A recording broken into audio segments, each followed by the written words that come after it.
Corona virus को लेकर पूरे समाज के अंदर कई सारी भ्रांतियां फैल रही हैं। कोई कह रहा है कि ये छुआछूत की बीमारी है, तो कोई कह रहा है इसे सांस लेने से बीमारियां हो रही हैं। इस बारे में हम बात करेंगे एम्स के निदेशक डॉक्टर रणदीप गुलेरिया साहब से। गुलेरिया जी, समाज में इस तरीके की भ्रांतियां फैली हुई हैं। कोई इसे कोरोना छुआछूत की बीमारी मान रहा है, कोई कह रहा है कि खांसने से, जुकाम से खांसियाँ हो रही। क्या वाकई ही कोरोना इस तरीके से फैल रहा है, या कोरोना एक वायरस कोई दूसरा वायरस है? तो कोरोना जो हम इसको कहते हैं नोवेल कोरोना वायरस, एक नया वायरस है जो पिछले साल के एंड में स्पीशीज़ जम करके ह्यूमंस में आया। मतलब ये एक वायरस था जो कोरोना फैमिली को बिलोंग करता है और ये एनिमल से ह्यूमंस में आया, लेकिन उसने अपने आप को म्यूटेट करके चेंज करके एक ह्यूमन वायरस बन गया और अब उसकी एबिलिटी है ह्यूमन टू ह्यूमन स्प्रेड। सो अब इसका एनिमल से, नॉन वेज से कुछ लेना देना नहीं है और ये एक इंसान से दूसरे इंसान में फैलता है और वो खांसने से फैलता है।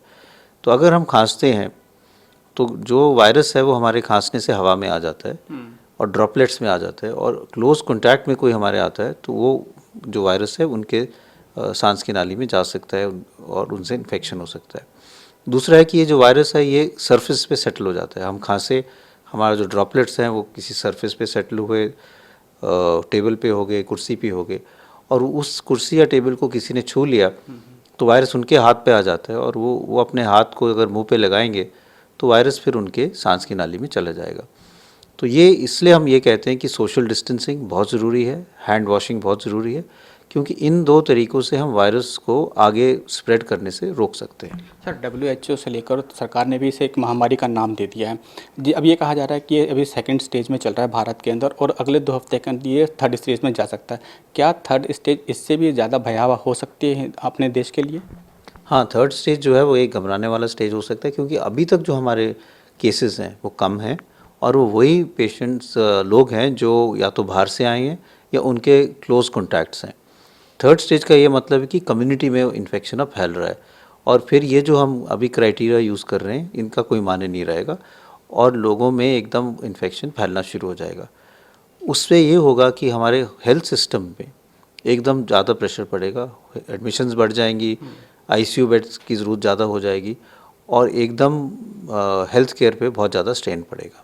सर, देखा जा रहा है कि कोरोना से को लेकर बहुत सारे लोग मास्क लगाकर भी घूम रहे हैं और सैनिटाइज़र का बहुत ज़्यादा यूज़ कर रहे हैं। क्या वाकई ही सभी को सैनिटाइज़र और मास्क की ज़रूरत है? एक प्रिकॉशन की तो ज़रूरत है, लेकिन क्या सभी को मास्क लगाने के रोड पे चलने की ज़रूरत है क्या? जैसे मैंने कहा कि ये जो वायरस है ये 1-1.5 मीटर से ज़्यादा नहीं फैल सकता और सरफेसेस पे रहता है। तो मास्क लगाने से, जो हेल्दी इंसान है उसको मास्क लगाने की ज़रूरत नहीं है। क्लोज कॉन्टैक्ट जो है वो अवॉइड करना है और अपने हाथ जो हैं वो आप, अगर आपके घर पे साबुन और पानी है तो उससे अच्छी तरह से हाथ धोएं। वो इक्वली इफ़ेक्टिव है, ज़्यादा इफ़ेक्टिव है, क्योंकि हाथ और जब हम पानी यूज़ करते हैं, साबुन यूज़ करते हैं तो हम हाथ जो हैं ज़्यादा अच्छी तरह से धोते हैं। सैनिटाइज़र है वो सिर्फ अपने हथेलियों में हम रगड़ते हैं, पीछे वाले हिस्से को भूल जाते हैं, उंगलियों के जो पीछे वाले बीच वाला हिस्सा है वो, या नाखून को भूल जाते हैं। इसलिए मेरा ये मानना है कि जहाँ तक भी हो सोप और वाटर यूज़ करें। बाहर जब जाते हैं, जब ये अवेलेबल नहीं है तो हैंड सैनिटाइजर्स यूज़फुल रहता है, क्योंकि वो हम अपने पॉकेट में भी रख सकते हैं और आराम से यूज़ कर सकते हैं। सर, देखा गया कि सरकार ने जिस तरीके से स्पा और मंदिरों को बंद कर दिया गया है कि भाई वहाँ ज़्यादा क्राउड ना हो। ये लोग ये कह रहे हैं कि भाई हम मंदिर जाते हैं, वहाँ से क्राउड से बचने के लिए मंदिर बंद किया गया है, ठीक है। लेकिन क्या सिनेमा हॉल को बंद करने से और इस तरह से क्राउड में ना जाने से भी कोरोना को थोड़ा सा रोका जा सकता है? और लोग ये कह रहे तमाम तरीके के नुस्खे भी, घरेलू उपाय भी कर रहे हैं, तो घरेलू उपाय इसको रोकने में कितने कारगर हैं? तो अभी जैसे हम कह रहे हैं कि हम सोशल डिस्टेंसिंग करें, क्राउडेड एरिया में ना जाएं, थोड़ा सा दूरी रखें, स्पेशली वो लोग जो बाहर से आए हैं या जिनको ज़ुकाम, नज़ला, खांसी है, अगर वो अपना सोशल डिस्टेंसिंग करें तो हम इस चेन ऑफ स्प्रेड जो है, जो एक इंसान से दूसरे इंसान को इन्फेक्शन फैल रहा है, उसको रोक पाएंगे। इसलिए ये बहुत ज़रूरी है कि क्राउडेड एरिया में ना जाएं, चाहे वो शॉपिंग मॉल हो, चाहे वो सिनेमा हॉल हो, चाहे वो मंदिर हो या और कोई प्लेस ऑफ वर्शिप हो, क्योंकि वहाँ पे लोग इकट्ठे होते हैं और एक किसी को इन्फेक्शन है और वो खांसता है तो एकदम वो कम्युनिटी में स्प्रेड कर देगा और हम स्टेज 2 से स्टेज 3 में पहुंच जाएंगे। तो ये हमें अपनी रिस्पॉन्सिबिलिटी समझना बहुत ज़रूरी है और कोशिश ये पूरी करनी है कि हम स्टेज 3 पे ना पहुंचे। दूसरा, घरेलू जो नुस्खे हैं, कोई एविडेंस नहीं है कि आप अगर इसके गर्म पानी के गरारे करें या नींबू लें या अदरक लें तो उससे आप कोरोना वायरस मर जाएगा और वो आगे आपको इन्फेक्शन नहीं होगा। जनरली अपनी इम्यूनिटी ठीक रखनी चाहिए, हेल्दी डाइट लेना चाहिए और रेगुलर एक्सरसाइज करनी चाहिए। कोई स्पेशल दवाई या नुस्खे की कोई ज़रूरत नहीं है। सर क्योंकि अपना दिल्ली का जो मौसम है वो अपना कोई मौसम नहीं है, दूसरे राज्यों पे डिपेंड करता है। जैसे पहाड़ों पे बर्फबारी हुई तो दिल्ली में भी ठंड हो गई, इसकी वजह से यहाँ का भी वेदर चेंज हो रहा है, तो नेचुरल है कि लोगों में सर्दी और जुकाम की शिकायतें थोड़ा बढ़ रही है। तो सभी को लगता है कि शायद मैं कहीं इससे इफेक्टेड तो नहीं हो, कि इसकी वजह से क्या अस्पतालों में भी इसकी भीड़ बढ़ रही है खांसी जुकाम और बुखार की? तो हर साल जब मौसम बदलता है तो उस फ्लू के केसेस बढ़ते हैं, और इस साल भी थोड़े बढ़े हैं, और उसमें हम पूरी नज़र रखे हुए हैं कि एकदम ज़्यादा तो नहीं बढ़ रहे, लेकिन जितने हर साल केसेस बढ़ते हैं इस साल भी उतने ही बढ़े हैं। और मौसम बदलते समय रेस्पिरेटरी बीमारियां जो हैं वो ज़्यादा होती हैं, तो कुछ हद तक फ्लू के केसेस हैं। लेकिन जैसे मैं कह रहा हूँ कि अभी ऐसे कोई केस नहीं आए जो बाहर से आए हैं और जिनको या क्लोज कॉन्टैक्ट में आए हैं कोरोना वायरस के। तो अभी जो हमारे पास केसेस आ रहे हैं वो प्रिडोमिनेटली कॉमन फ्लू इन्फ्लुएंजा वाले ही केसेस हैं। कोरोना के कोई ऐसे लार्ज नंबर ऑफ केसेस नहीं आ रहे, और इसलिए हम ये कह सकते हैं कि अभी कम्युनिटी स्प्रेड नहीं हुआ है। सर जैसे ईरान में देखा गया था कि कोरोना से बचने के लिए वहाँ ये एक भ्रांति फैली कि शायद आप अल्कोहल पी लें तो इससे कोरोना नहीं होगा, क्योंकि कहा जा रहा है कि सैनिटाइज़र में भी अल्कोहल होता है।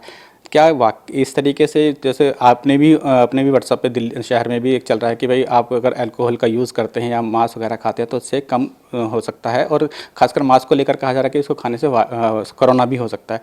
क्या इसमें कुछ ऐसी भ्रांतियाँ हैं क्या? दोनों चीज़ें गलत हैं। अल्कोहल लेने से वायरस नहीं मरता, और कभी कभी बहुत ज़्यादा अल्कोहल लेने से आपकी इम्यूनिटी कम भी हो सकती है और इन्फेक्शन जो है लंग में जाने के चांसेस ज़्यादा हो सकते हैं। जो वायरस हमारे गले में है वो बाहर नहीं है, वो जो है वो सेल्स के अंदर है, तो इसलिए अल्कोहल लेने से या अल्कोहल के गरारे करने से वो नहीं मरेगा। हैंड सैनिटाइजर में अल्कोहल है क्योंकि स्किन में अभी वायरस सेटल हुआ है, वो सेल के अंदर आया नहीं है, और हम अगर उसमें अल्कोहल से रब करते हैं तो उससे तब वो मर जाता है, क्योंकि अभी वो सिर्फ सरफेस पे है, बॉडी के अंदर नहीं पहुंचा है।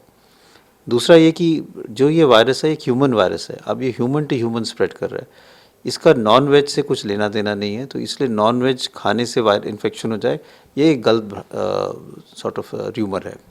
सर अस्पताल को लेकर तो तकरीबन सभी तैयारियां पूरी हो गई हैं, लेकिन एक डॉक्टर होने के नाते आप भी काफ़ी हार्ड वर्क कर रहे हैं, क्योंकि कोरोना के जो मरीज़ हैं वो अस्पतालों में ही आ रहे हैं।